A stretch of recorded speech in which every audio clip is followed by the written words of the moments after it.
in the United States.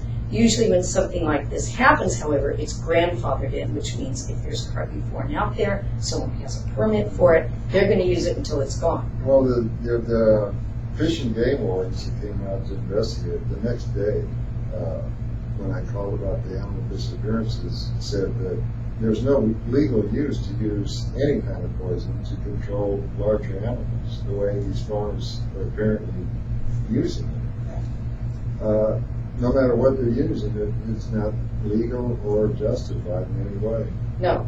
And it's done, like you say, over and over again. And they have caught farmers using this illegally, also in southern Arizona, where field crops are grown. Yeah.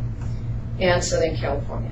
And what they actually, when we started making a little noise in the area, the farmers started going around to the residents in the area telling them to keep their pets confined, because I was noticing and made note of the fact that their pets were either disappearing or coming back with neurological disorders. I had a lot of people come into the store reporting that their animals were dying and or had already died as a result of being the suspicion was being fed a poisoned meat product to keep them out of the field, but it may have been a byproduct of what was killing the rest of the animals. Well, during the investigation, the Indian wardens did find out that certain lettuce growers were putting out poisoned meat, specifically to get rid of the predators around their fields.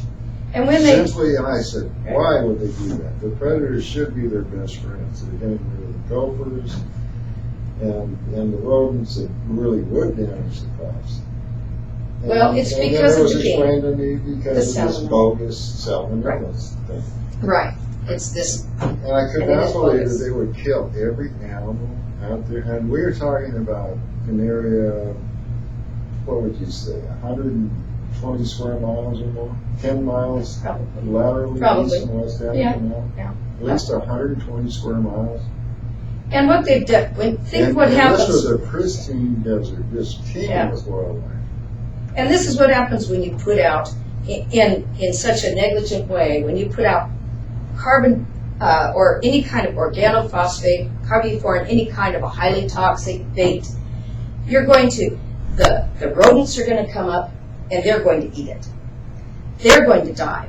Then the scavengers are going to come. Some of the predators are going to catch, the hawks are going to catch the rodents. The game wardens called it the circle of death. They said it will kill any animal, most of the animals within a half a mile radius. And it did. And it did. And you notice that, and even though the game wardens were being very supportive, they knew what it was, they were admitting what it was. They suspected it. However, they didn't get any concrete proof.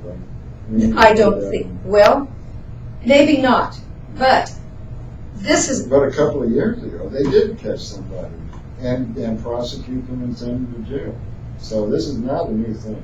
No, it's not new.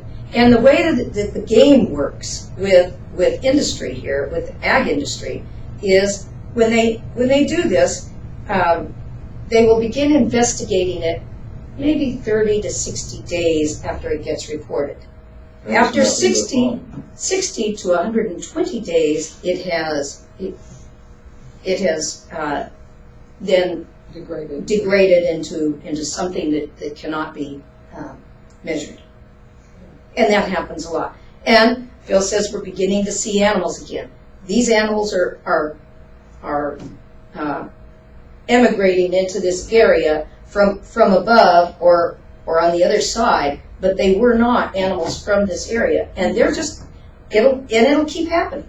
When there's more coyotes around here, they'll do it again. Unless, then I really want to talk to you about what do both of you think we could do to perhaps bring an end to it? Or at least, what is the next step?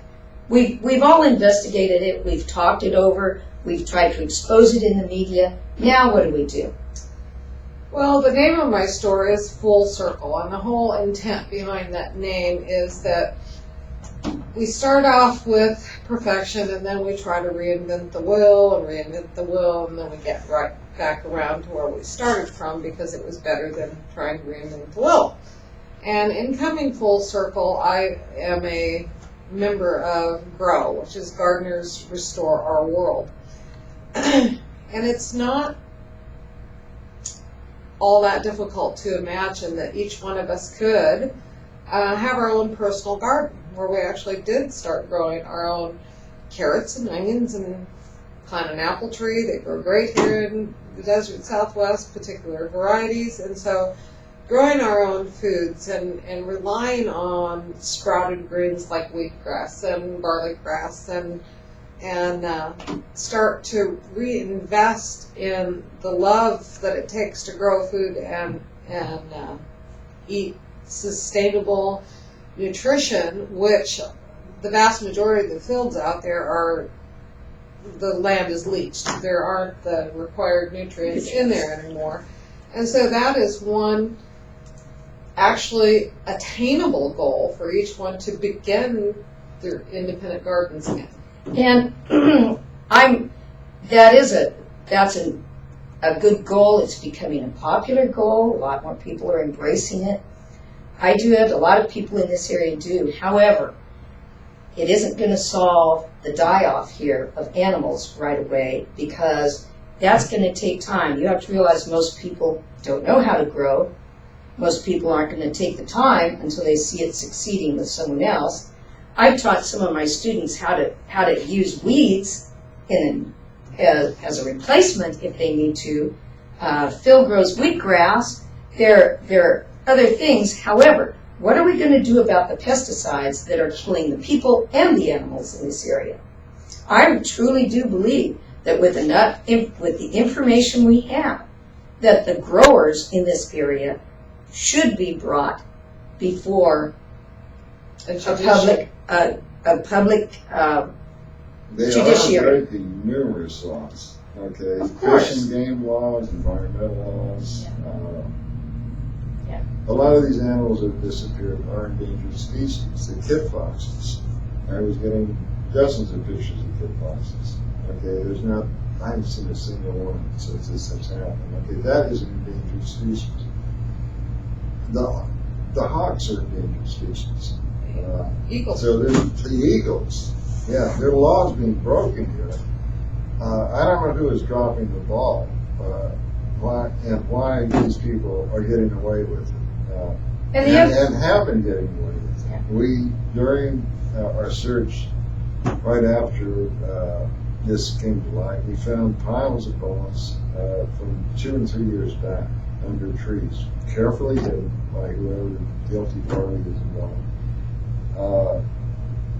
Even from last year and the year before, probably from 2 or 3 years running. Well, they've done the same thing. Coyote bones, fox bones, and a few bobcats.